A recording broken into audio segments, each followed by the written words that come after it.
And this is a chart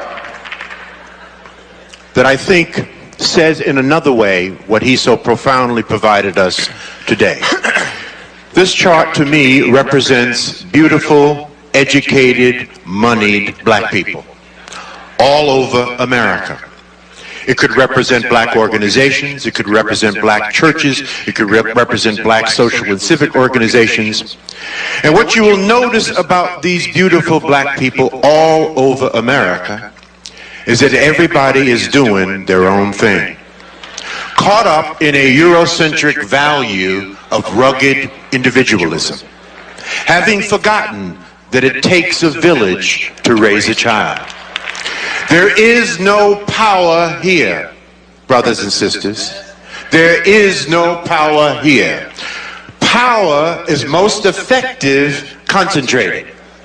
You can take a 55-gallon drum of water, spill it over, it will disperse, find its own level, and eventually evaporate. You can take that same 55-gallon drum of water, put it under pressure, put a lid on it, put a hose in it, put a nozzle on the end of that hose, and it can cut concrete.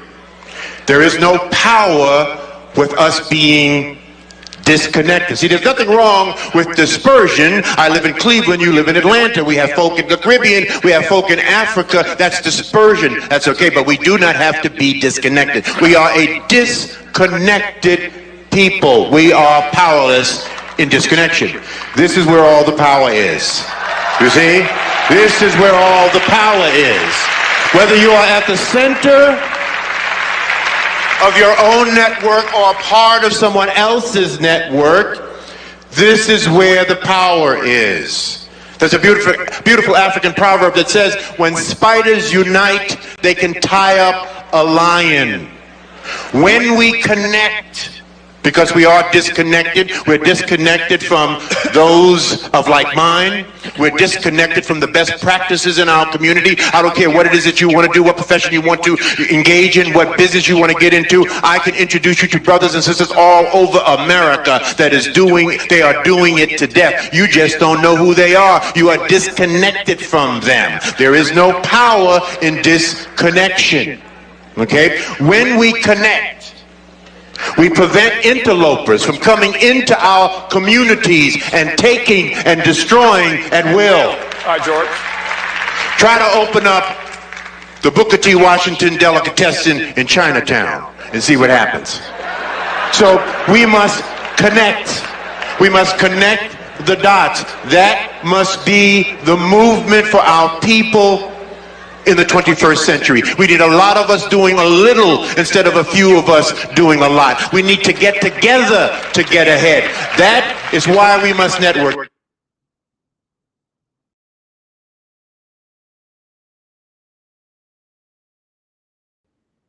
Good afternoon. This is Bill Cobbs with On the Record.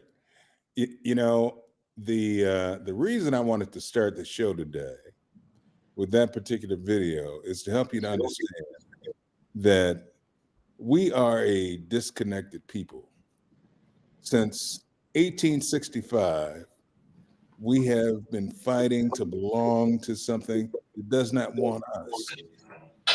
You know, we watched the passage of the 13th and the 14th and the 15th Amendments, and those were the things that were supposed to set us free, that were supposed to make us equal, that were supposed to make us a part of America. But yet, to this day, we are still coping.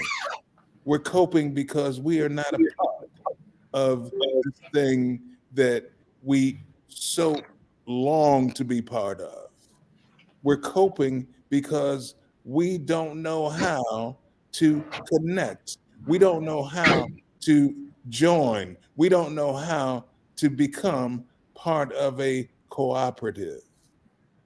So today we're going to talk about why it is time to move beyond coping to actually doing and getting something done. You know, there's a book that I recently read. It's called The White Wall. And The White Wall is about how big finance bankrupts the Black community. Now, it's interesting. We allow the interlopers to come in and to bankrupt our community, but we're afraid to come together to create opportunities that will allow all of our people to prosper and to grow. You know, I want you to think about this for a second. I want you to really stop and think about the fact that since 1865, we have been in a coping circle. We have tried to figure out how we're going to be included in something that, for the most part, doesn't want us, doesn't see any value in us, doesn't want to open itself to our presence or influence. And coping can make you accept things that aren't good for you. And we've accepted them. You know, how many times since 1865 have we had civil rights legislation? And who among us is capable of saying that civil rights legislation that has been written time and time and time again has benefited our community? It's not designed to benefit our community. It's designed to appease you and to make you think something is happening when it really isn't. So if we're going to be serious about moving forward, about prospering, about doing the things that will allow us to see the land of milk and honey, it's only going to happen if we do it ourselves. Because if we continue to wait for someone else to do it, for someone else to give us what they owe us, it will never happen. It will never happen. You know, I recently read a story about a California family who had a beachfront piece of property that was taken from them in the early 1900s. And that property was recently returned to them. And when it was returned, the new owners, who were descendants of the people who originally bought the property, decided that the best thing they could do was to sell that property. That's a coping mechanism. That's what you do when you don't know any better. That's what you do when you don't recognize the value of ownership. And there were many excuses given for why they sold, one being the fact that, you know, they couldn't afford the taxes. Well, you now have an asset that you didn't have before that you can make use of. So I don't buy the notion that you couldn't afford to keep it. What I do believe is that you fell into that white Eurocentric value system that says, I'm gonna get mine, I'm not gonna worry about anything else. And you took a few shekels for what was historically yours. And until we recognize that our strength will come from uniting and becoming a part of a bigger whole, we will never, ever, ever recognize the greatness of us as a people. Now, since I told you about the white wall, let me share a few things with you about what this book talks about. The white wall really talks about how blacks and other people of color have traditionally been exploited by the financial communities that they do business with. When you go to the bank to get a loan, you pay a higher interest rate. When you go to the bank to borrow the money for a car, you pay a higher interest rate. You continue to do business with people whose only mission in life is to make life harder for you. That's because you only think in terms of coping. You don't think in terms of getting in a position where you make decisions. Now, uh, one of the things that I want you to think about is that black home ownership has not really changed significantly in the last 50 years. The same percentage of black folks who owned homes 50 years ago are the people who own homes today. We haven't increased that percentage while significantly, while other ethnic groups have. And it's because we don't recognize the value of owning our own. We don't recognize the value as a community of building a solid foundation.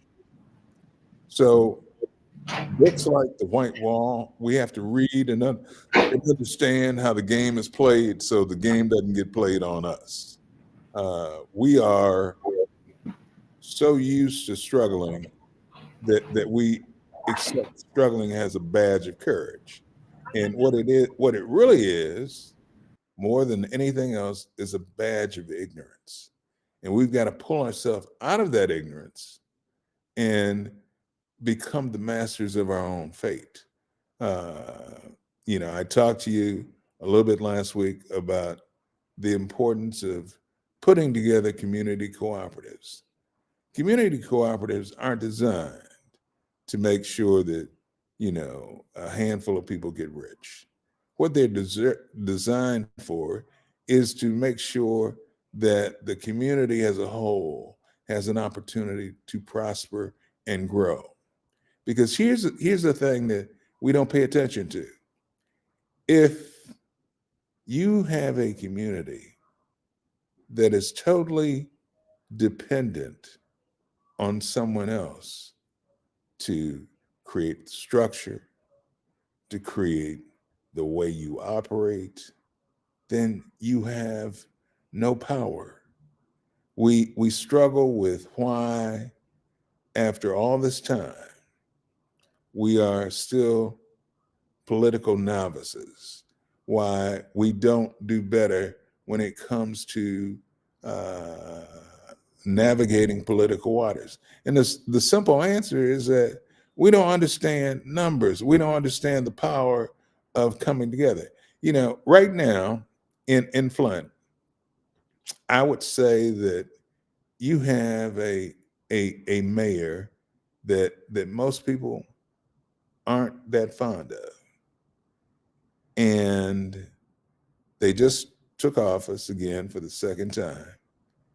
And people, rather than planning, rather than developing a strategy, rather than understanding what's necessary for the improvement and betterment of their community, are standing around waiting for something to happen. Waiting is what you do when you are engulfed by the mindset of coping. It means you don't have to take responsibility. You don't have to own what happens. You can always put the blame somewhere else, and we as a people do that very well. We turn our problems over to the clergy, and we hope that the clergy is going to do more than eat pork chops on Sunday. that they're going to be the leaders of our community. And oftentimes we're wrong about that. And this is not a condemnation. This is a realization that if we want something different, we have to behave differently. We have to embrace a whole different mindset. You know, one of the things that we're going to do going forward is create the opportunity for you to be live in the studio with us and also to call in, because your interaction is what's going to make this show a real learning experience. The reason I'm doing this show is that I'm tired. I'm bone weary of not seeing us gain the traction that everybody else in this country does. You know, I think back to the fact that, you know, we since 1968 have been going backwards rather than forward. I think back to the fact that when Martin Luther King gave his last speech on April the 3rd of 1968, he said very profoundly that he might not get there with us. And that was because Martin had realized something. He had realized that he had gone as far as he possibly could with coping, that he had to change, that he had to attack the problem in a different way. And that people, once they recognized that he was changing, once they recognized that he was moving in a different direction, were not going to be okay with it. They were going to do everything in their power to tear him down. And that if he did not have the support, the engagement of his own community, he could not survive. So since 1968, you know, we've seen a unending attack on voter rights. We've seen an unending attack on civil rights. And we do the same thing every time we get to that pressure point where you got to let the steam out of the out of the what do you call it, the pressure cooker. We get together, we make some signs, and we march. And the oppressors understand that behavior because they've seen it time and time and time again, so that now they recognize that it has a time cycle to it, and that once, you know, we have done a little marching, and once we've done a little megaphoning and standing on someone else's steps, we will go back to the way things used to be. Well, we got to stop going back to the way things used to be, because the way things used to be isn't good for us. You know, you look at our city, you look at our cities like Detroit, and you look at cities like Flint, and you look at the Benton Harbors, and you drive through, and they are veritable food deserts. They don't have major shopping centers for food, you know. So you have communities that are rift with physical ailments like diabetes, like overweight, an inability to move. We got to change that. As you know, in the city of Detroit, they've put together a food cooperative that they expect to open soon. When I say soon, I mean in the next 12 to 18 months. They're building it from the ground. But the key difference will be is that it will be owned by the people. the people will be who determine its path.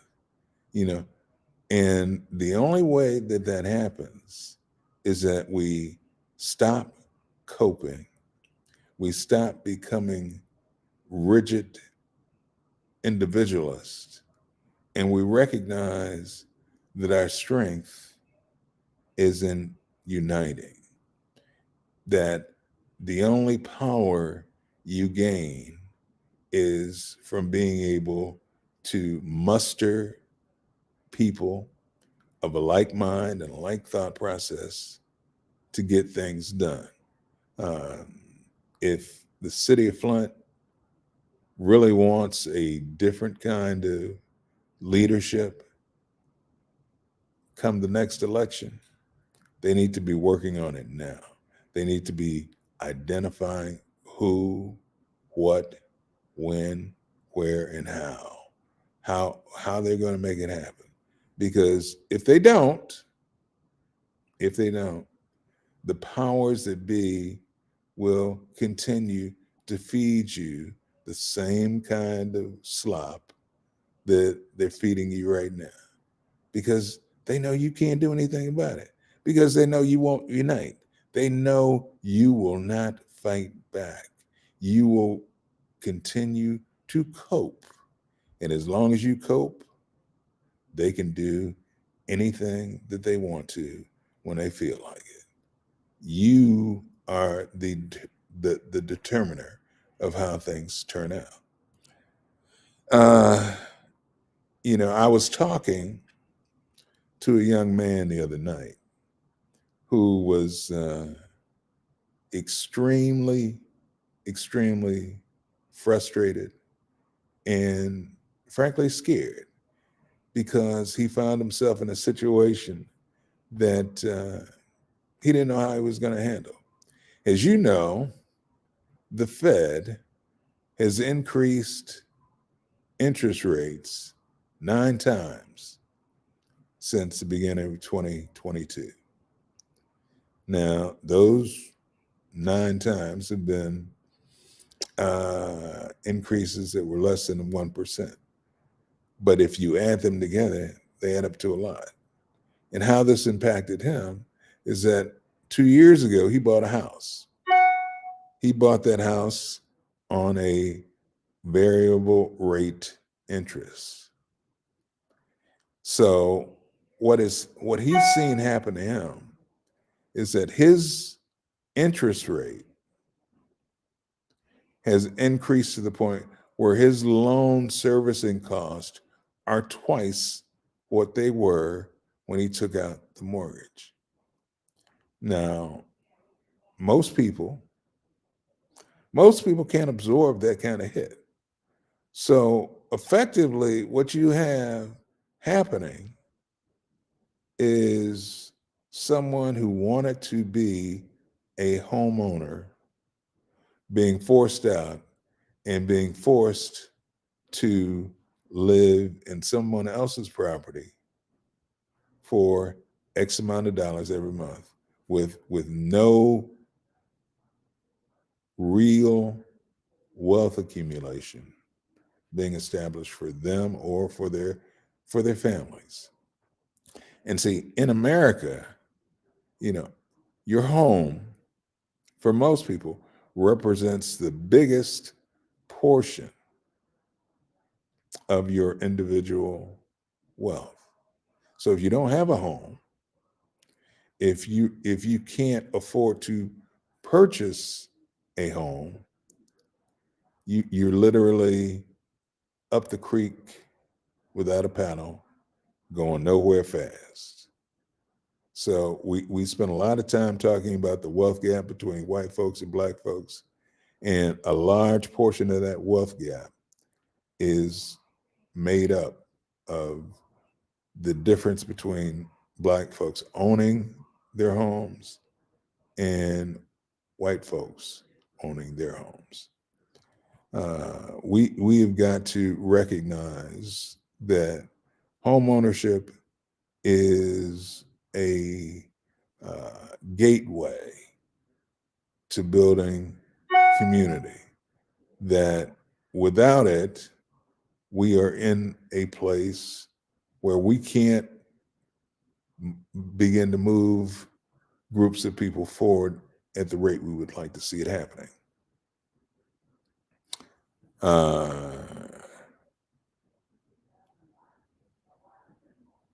I think that we're in a different place now, such that we can do something that we've never been able to do for a very, very long time. You know, we as a people are creatures of habit, and we develop relationships, and then we stick with them, whether they're good, bad, or indifferent for us. We've had a relationship with the Democratic Party since FDR. And before you think about it or say anything, let me explain. I'm not telling anybody to go out and look at the Republican Party, because there's nothing there for us. But if we're going to be a part of the Democratic political machine, then we should also see some benefit from that. You know, we now have a state that has a Democratic governor, has a Democratic House, and has a Democratic Senate. I'm not content to wait for them to do the right thing. See, a proactive governor, a proactive Senate, a proactive House would be at work right now doing everything it could to overturn right to work in Michigan. They'd be doing everything that they could to roll back the income taxes that retirees are forced to pay. They would recognize that people, particularly in our community, are penalized by those things. They're forced to struggle even more than they do under normal circumstances. I remember Flint. I remember Flint before the water crisis, and I remember Flint after the water crisis. I remember the fact that in 2018, Governor Whitmer said that were she elected, she would do everything in her power to fix Flint. Well, that hadn't happened. And the mayor has not demanded that it happen. So, like I tell you every single day, you got to think. You've got to pay attention. And you got to be walking around with your eyes wide open. Doesn't do you a bit of good to fall in line with the party rhetoric if you get nothing from it. And it's time for us to get something from it. You know, you got folks who posture and deliver nothing. You know, I would tell you that the person who leads the Michigan Democratic Black Caucus, for the most part, is worthless. I mean, you've got a state that has 83 precincts in it. And of those 83 counties and precincts, what organization has the Michigan Democratic Black Caucus done to tie them together to make sure that they form the kind of network that you saw, that you heard about in the intro to today's show? You know, it's all well and good to want to be the leader, but if you aren't leading, if you aren't taking the opportunity to move people forward in a positive direction, then you have no value. You don't deserve to be a leader. The Democratic Party of Michigan doesn't deserve your loyalty. You know, it's got to be a situation where there's benefit for everyone, and right now that benefit doesn't exist. So you got to do something different than you're doing now. You know, we pay some of the highest insurance rates for cars in the country. And for years, you heard people say that it was a result of our no-fault insurance laws and the fact that we had higher vehicle theft rates. That's just not true. What is true is that the insurance companies have found a way to leverage the people in our legislative body and Senate to do their business, to be the ones who implement their plan. They're not implementing a plan for you. Think about this. Just think about it. And ask yourself, why do people go into politics? And I submit to you that they do it for one of two reasons. They do it because they care about the people in their community and they want to serve them. Or they do it because they care about what's in their pocket and how they're going to change things for the better for themselves. Now, you don't have to believe me. All you got to do is look around. You know, you have a mayor and you have the mayor's wife, and they're both serving in political office now. And ask yourself, how has that benefited the Flint community? What has Flint got from it? We know what they got from it. They got 2 significantly higher paying jobs than they ever had before in their lives. But what have the people gotten from it? You know, how is it advancing the will of the people? How is it moving you from being a coper to a doer, to someone who has the opportunity to do things differently? We talk about it taking a village to raise a child. Where's our village at? Who is that village? Now, there are going to be people that are sitting out there and they're going to say, well, you know, that the village is the church. The church is doing it. And you know, I don't want to be disrespectful. I don't want to be critical.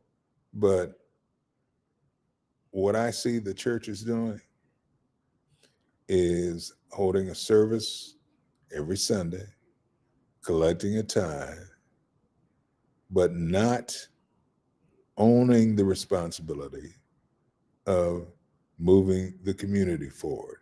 And frankly, that's got to change. It's got to stop. It's got to get better. You know, recently we saw the Republican Party in Michigan elect Christina Carmano as the leader of the Republican Party in Michigan. And I'm sure that some people laughed and they said, well, you know, that's okay. There's no impact for us. And that's what you do when you cope. You laugh. You take things that are serious and you make them unserious because that's your way of dealing with them. But here's a woman who has forgotten who and what she is and has become public enemy for your community. And if she ran for office once, she's going to do it again. And the difference is that when she runs in 2026, the office that she's running for will be term limited, meaning that Jocelyn Benson can't run again, meaning that Dana Nessel can't run again, meaning that the governor can't run again. So it'll be a different group of folks that the Republicans are going up against. And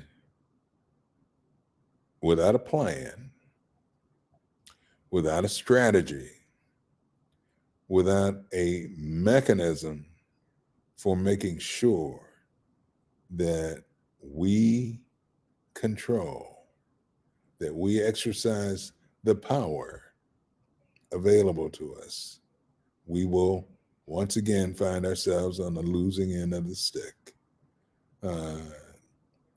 This doesn't have to happen. But again, coping is something we do because it's easy. It doesn't require any energy. It doesn't require any work. You just throw up your hands and say, it's the way it is. It's the way it is because that's the way you allow it to be. Stop coping. Get angry. Do something. Do something to make your community better. Be a part of the solution rather than part of the problem. You know, this effort to put together a 810 podcast is a phenomenal effort. What are you doing to support it? What are you doing to make sure that it succeeds? If you want to have a vehicle for receiving information and the news that is representative of you, what are you willing to do to make sure that this project succeeds? You know, whether it's about volunteering, whether it's about putting some coins together, whether it's about sharing the information, you gotta be doing something. You gotta be willing to shake the cage, to do the work that will make the advancement of Flint happen. You know, I read the other day that there had been another drop in Flint's population. And those drops in population shouldn't be happening now. In fact, you should be seeing population increase because you know, Michigan is going to be the next opportunity zone in Michigan. It's going to be the place where people want to live, where people want to work, where people want to have their homes, because Michigan is where the water is, and water is life. Water is life. You know, no city, no Flint, no Benton Harbor should be experiencing water problems with the water resources that we have. So we've got to become connected enough so that we can make change that is critical to the future of this state happen.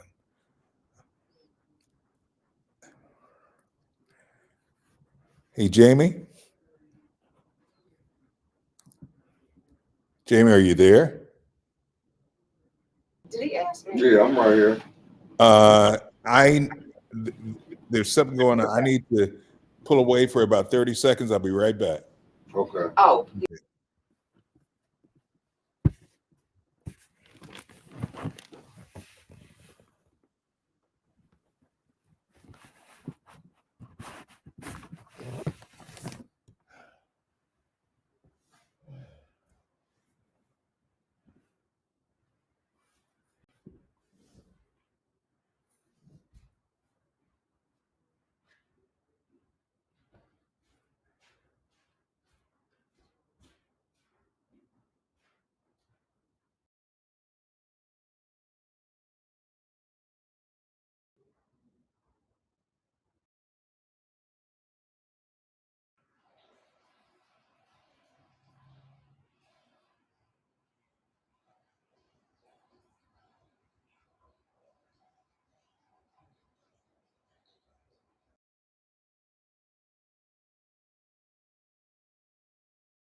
Okay, I'm back.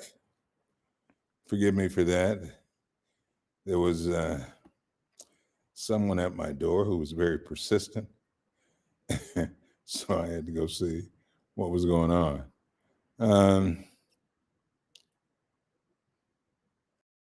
I hope that in the near future, we're set up so that we can actually take calls and have people join us in the studio, because I think once we do that and we have the interaction, that it will be much more satisfying for us having these discussions.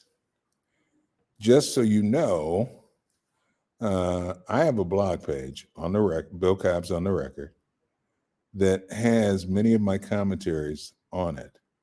And the blog page is opened. It's on the Record with Bill Cobbs. And if you're interested in having a deeper view into some of the things that I talk about, you can get it there. And if you decide to go check it out, please give us feedback. Let us know whether or not those are things that are relevant for you, that are important for you, that make a difference in the way you think and behave.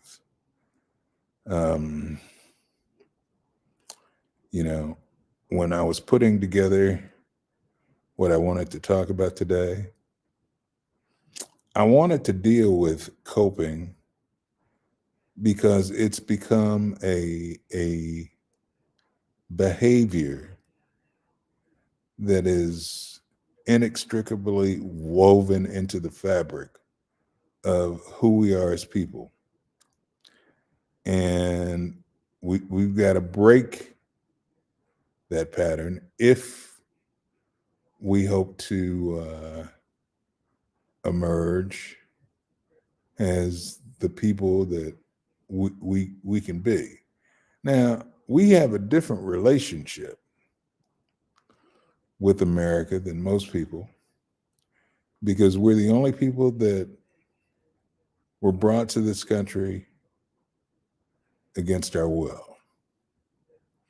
We're the only people that have faced centuries of negative programming designed to remove any sense of community that we may have as people. So I recognize that a change for us is not something that's going to happen overnight. It's going to take time, but we got to stop making time a prerequisite to forward traction. You know, all too often,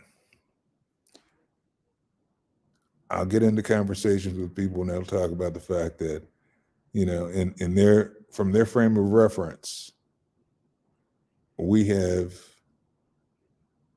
made progress. People think that because Barack Obama was elected president, that's a demonstration of our forward progress. And I would argue that nothing could be further from the truth. You know, people don't remember the circumstances under which Barack Obama was elected president. I would never take anything from President Obama in terms of intelligence, in terms of ability, but I would say that his election in 2008 was about a set of circumstances that no one understood and was prepared for. You know, if you think back to that run up to that election, the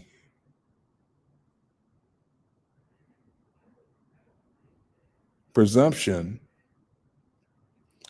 that John McCain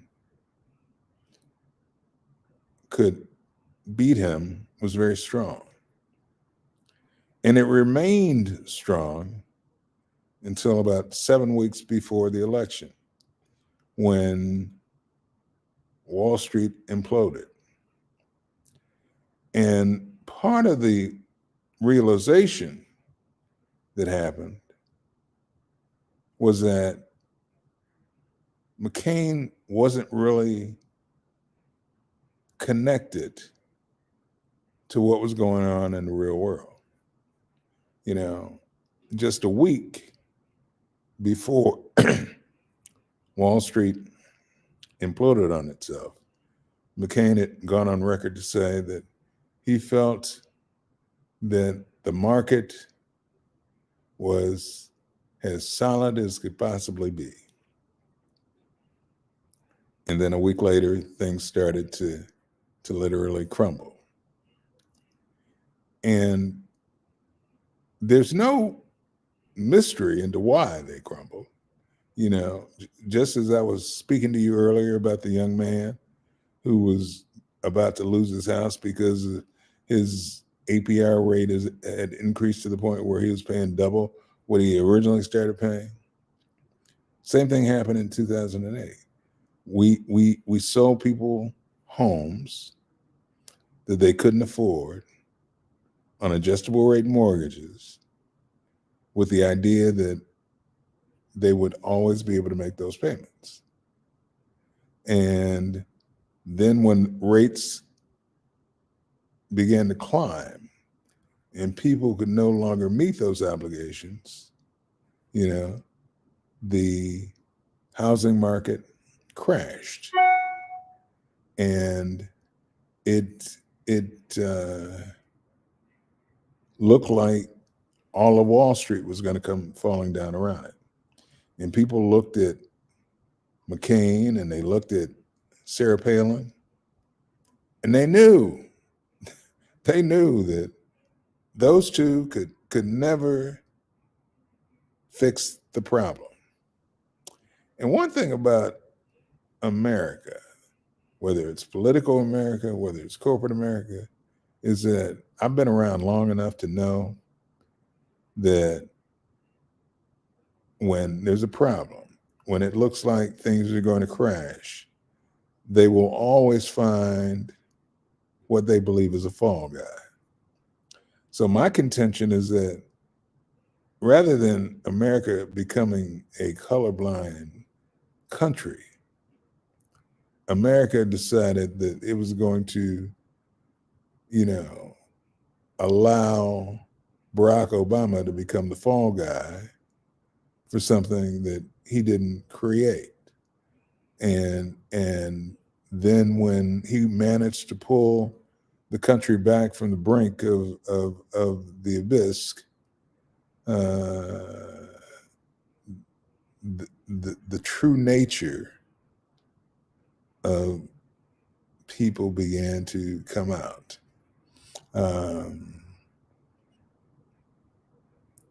It was okay to have a black president that was going to take the fall, but it wasn't okay if that black president actually was able to do something to fix the problem. So we have to recognize that there will always be exceptions to the rules of the game that we know and see every day, but they're exceptions. They're not the norm. Barack Obama was not the norm. His ability to get elected twice was not the norm. It was purely a set of circumstances that the GOP wasn't prepared for. And if you look at the state of the GOP now, it is probably even more erratic in terms of the posture and direction that it wants to take. So we've got to get our act together and make sure that we are connected, that we have the same interest, and that we are prepared to take the power that we need to have our voices heard. Because one thing that we've got to remember, and this is critical, power is never something that people willingly share with you. Power is what you get when you take it. Unless you take it, you don't get any. And if you're standing in line waiting for somebody to give you some, you will be standing in line because it just isn't going to happen any other way. I hope that some of what we've talked about today sinks in for you. I hope that you take a moment to either go to your public library or even buy the White Wall, How Big Finance Bankrupts Black America, because it's eye-opening. It's an eye-opening opportunity for you to understand how finance works in this country. It will make you recognize why there is a need for the Black community to develop its own financial resources. The banks don't charge